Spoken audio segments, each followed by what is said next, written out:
Ang mga matang umiibig, Chapter 2. Mabigat ang dibdib ni Kara habang nakaupo sa kanyang bagong opisina. Isinara niya ang laptop at muling ipinikit ang mga mata. Hindi niya kayang mag-focus, hindi habang alam niyang nasa parehong gusale si Elena, ang babaeng iniwan niya, ang babaeng hindi niya kailanman nakalimutan. Flashback. 3 taon na ang nakalipas mainit ang hapon sa campus. Hawak-hawak ni Kara ang kamay ni Elena habang naglalakad sila sa gilid ng University Lagoon.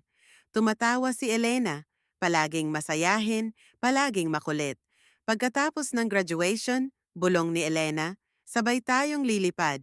New York, Paris, kahit saan, basta magkasama tayo. Promise? Tanong ni Kara habang nakatitig sa kanya. Promise, sagot ni Elena, sabay halik sa kanyang pisngi.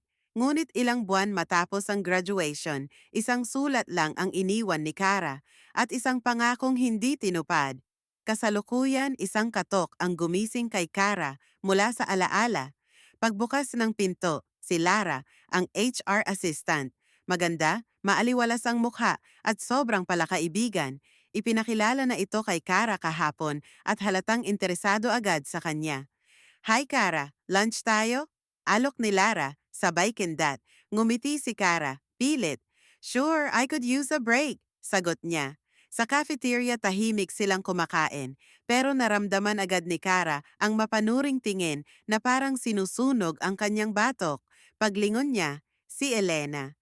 Nakatayo malapit sa coffee machine, nakatingin sa kanila.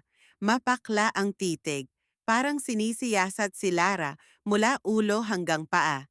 Hindi niya ito pinansin, pero dama niya ang tensyon sa ere. May problema ba si Elena? Tanong ni Lara. Nakangiti pero may halong pagtataka. Wala, mabilis na sagot ni Kara, kahit naramdaman niya ang biglang kirot sa dibdib. Sa hallway matapos ang lunch, halos magkasalubong sila ni Elena sa hallway. Hindi ito tumigil, hindi tumingin. Pero bigla itong nagsalita habang dumaraan. Madali mo talagang pinapalitan, ano? Nag-freeze si Kara. Excuse me? Tanong niya. Humarap. Huminto si Elena. Malamig ang tingin. Wala. Akala ko may taste ka. Mukhang bumaba yata ngayon.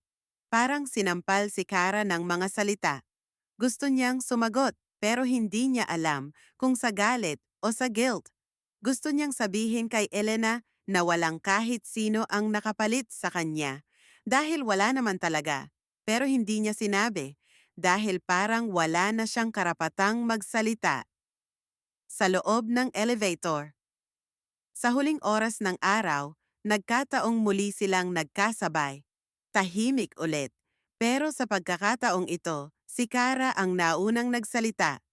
Hindi kita pinalitan, Elena. Tahimik. Hindi ko kayang ipaliwanag lahat ngayon. Pero hindi ikaw ang iniwan ko. Sarili ko ang tinakbuhan ko noon. Bumaling si Elena, diretso ang tingin sa kanya.